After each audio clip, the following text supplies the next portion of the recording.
What's going on, AP Gov peeps? We have Government in America, the 15th edition, Chapter 3 for you today on federalism. Holy cow, is this important. The last chapter was on the Constitution.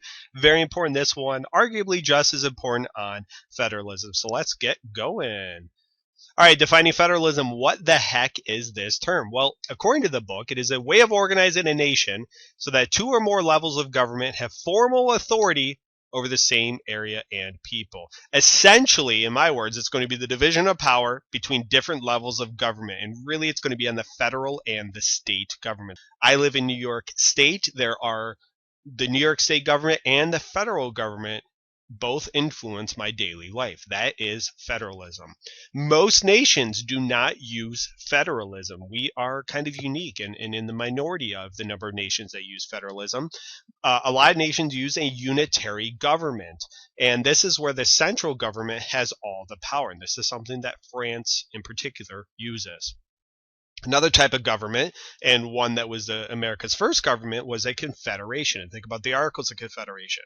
They were a weak federal government, and most of the power is in the states or a similar entity or body. And here is a flag of the Confederate States of America. Here's a little fact for you.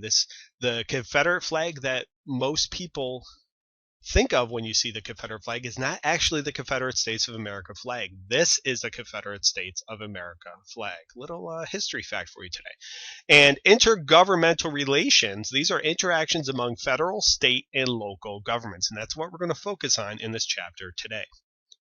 So let's talk about the importance of federalism. Well, it decentralizes politics.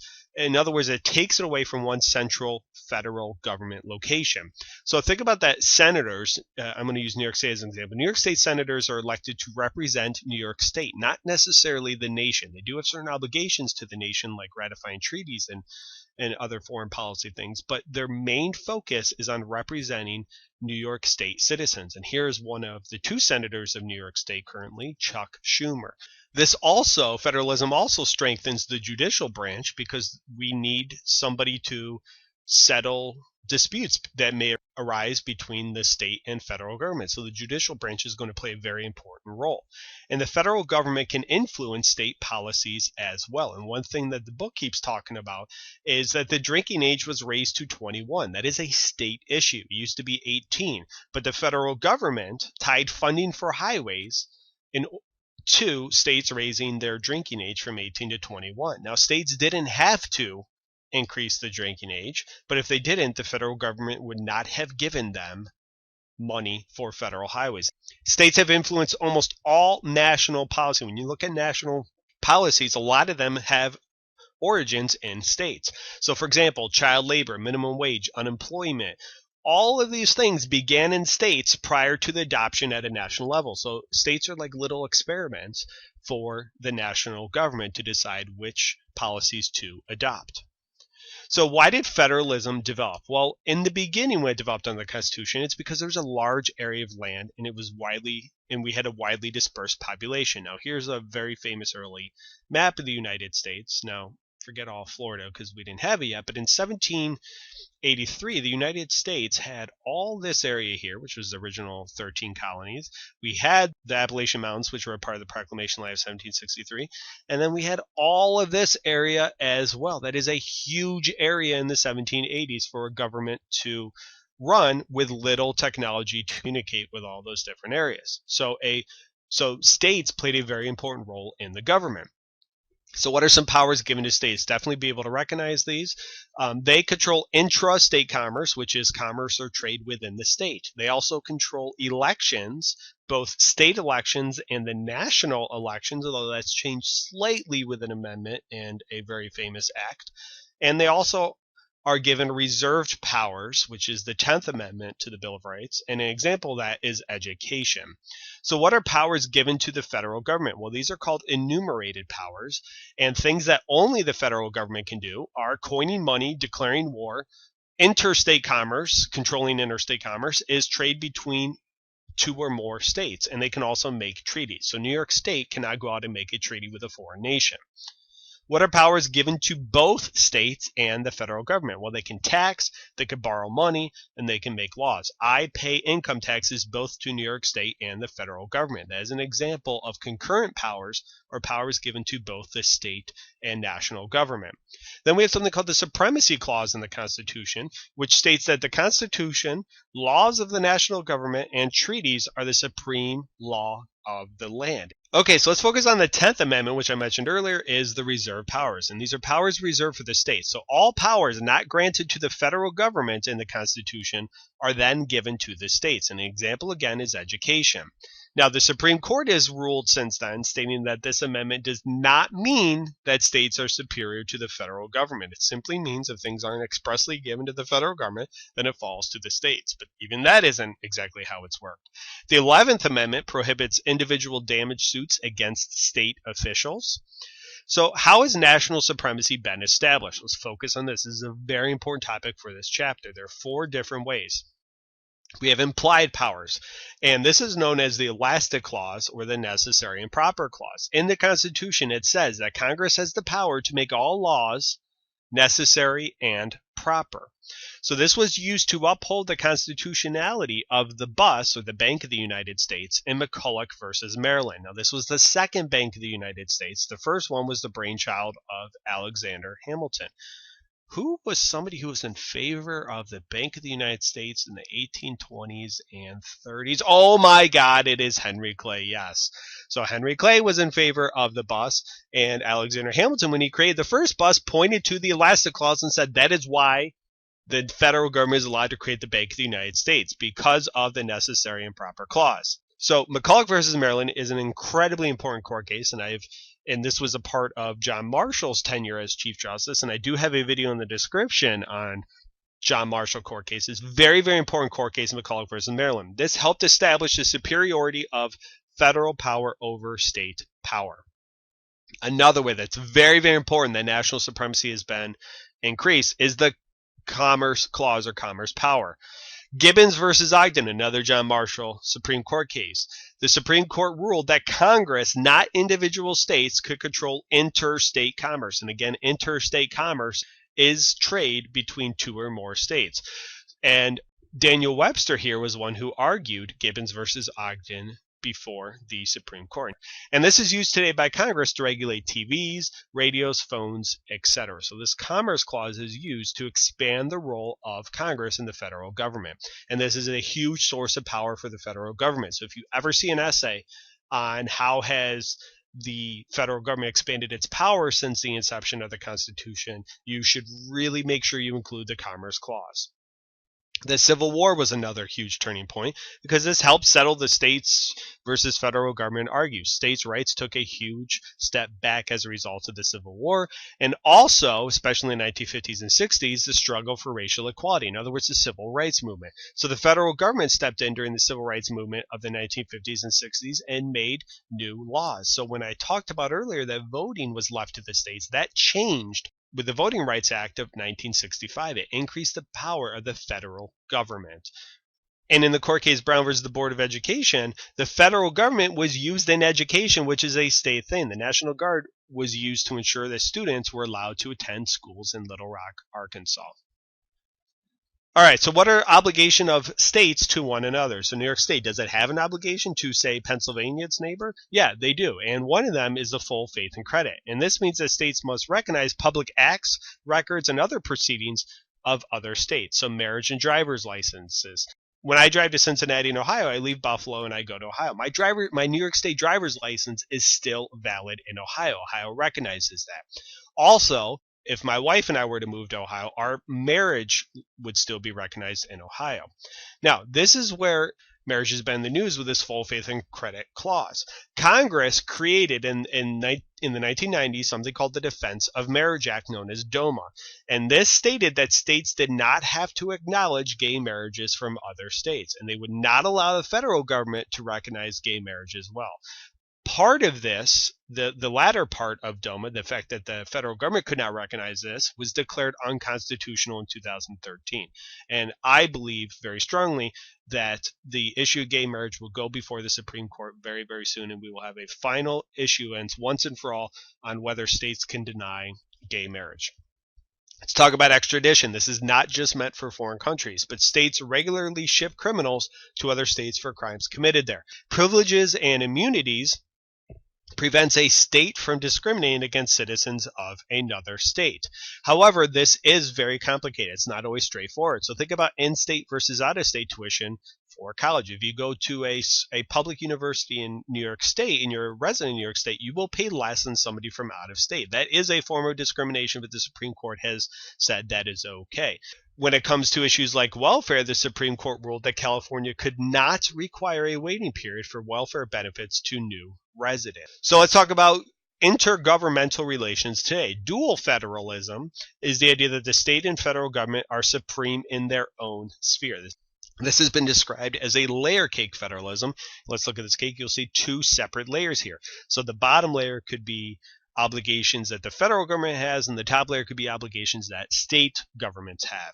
The federal government is responsible for foreign policy, and states are responsible for education. It is clear cut. You have sole control, federal government, over foreign policy. States have sole control over education. However, and really since the New Deal in the 1930s, the government has moved towards the cooperative federalism model, or the marble cake model. And what this means is that state and federal governments share responsibilities. If you think of a marble cake, it's kind of vanilla and chocolate mixed all together. It's not their own layers. It's all intertwined with each other.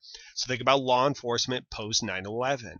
Both the state police and the federal government share responsibilities with keeping a state or city safe. So what are some examples of the transition from dual federalism to cooperative federalism?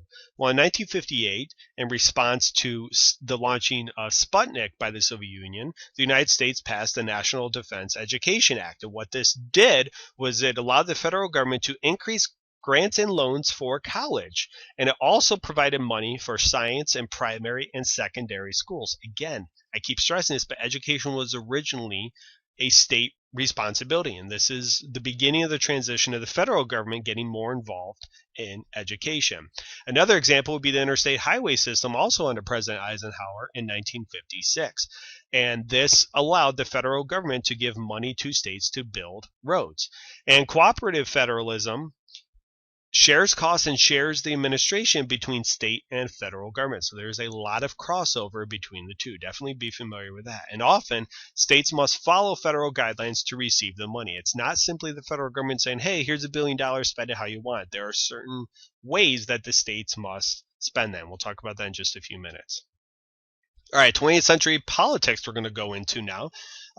Most of the time, Democrats favor increasing the power of the federal government through policies like child labor laws, education, etc. Republicans for most of the 20th century opposed those programs and favored states taking more of a responsibility. And this was seen in Ronald Reagan's inaugural address, where he said, in this present crisis, government is not the solution to our problems, government is the problem. He was specifically blaming the federal government. He thought it was too big and it was too involved in state affairs.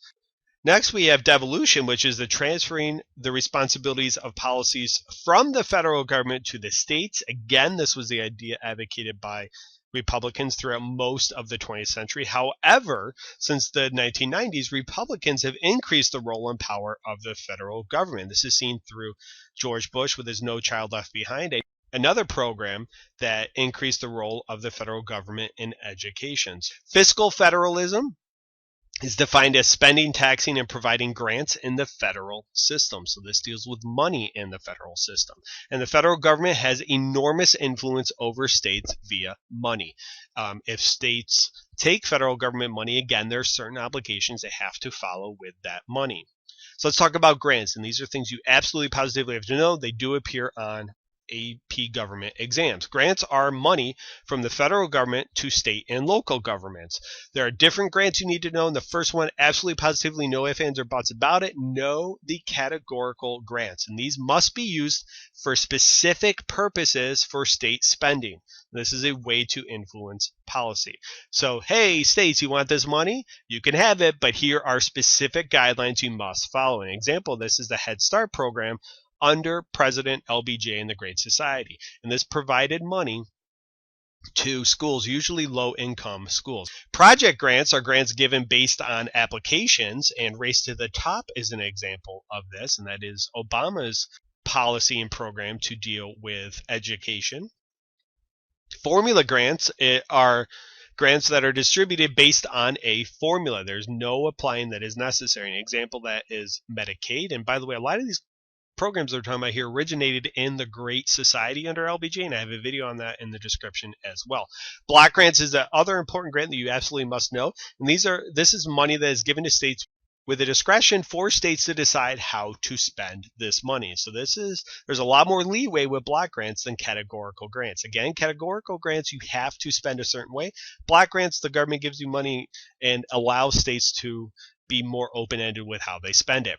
Crossover sanctions are a part of grants, and this is influencing policy by using money in one program. Again, that example of raising the drinking age was attached to highway money. Cross-cutting requirements are conditions that are required to be met in all activities. So, for example, if a university discriminates in one area, it will affect all areas that receives federal money. So let's say the university unfairly discriminates against women or minorities in athletics, then that university would lose their funding in every aspect that they get it from the federal government. All right, roughly $600 billion in federal funds led to many state and local groups that lobby for money. So $600 billion a year are up for grabs.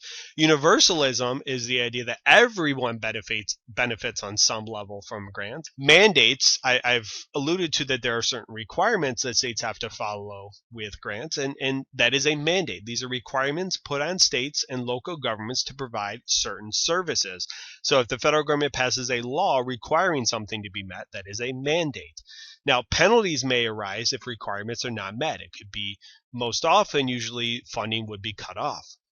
Now, within mandates, there are unfunded mandates, which increase the budget of states. So these are requirements from the federal government with no money provided. That's why it's called an unfunded mandate. The federal government does not give states any money. So let's look at the Americans with Disabilities Act passed in 1990. This required access to public facilities for disabled individuals, things like wheelchair ramps. Now, Congress and the federal government passed this, but did not provide any money for that to be met. And here is the first George Bush signing this into law. And mandates can increase the burden on state budgets.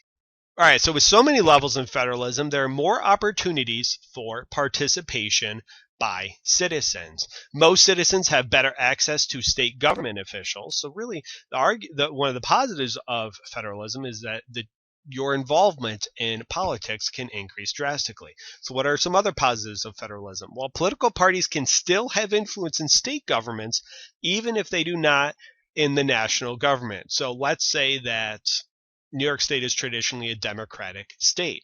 If on the national level, Congress is controlled by Republicans and the presidency is controlled by Republicans, the Democrats can still have power within state governments.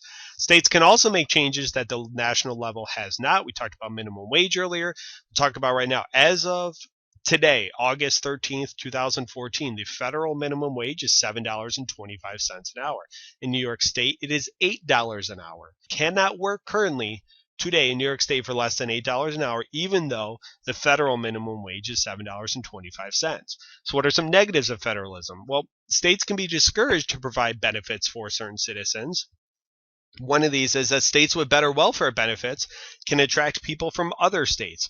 We looked at California earlier with that court case saying that California could not require a waiting period. So this can negatively affect the state's budget if lots of citizens are moving into the state for example, welfare.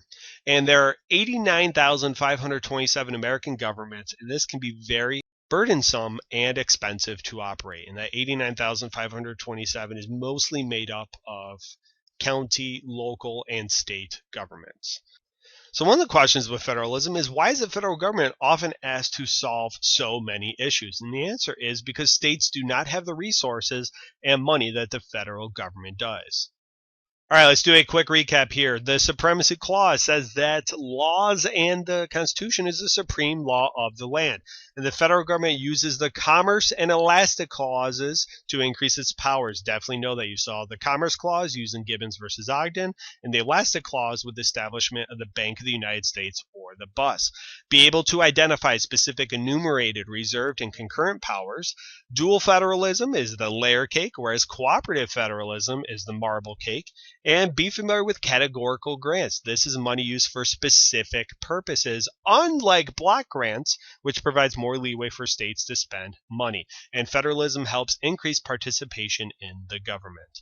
All right, guys, that is everything you need to know about Chapter 3 for Government in America. I thank you guys very much for watching. If you have any questions or comments, feel free to leave them in the comment section below or ask me on Twitter at AdamNorrisAP. Thank you guys very much and have a good day.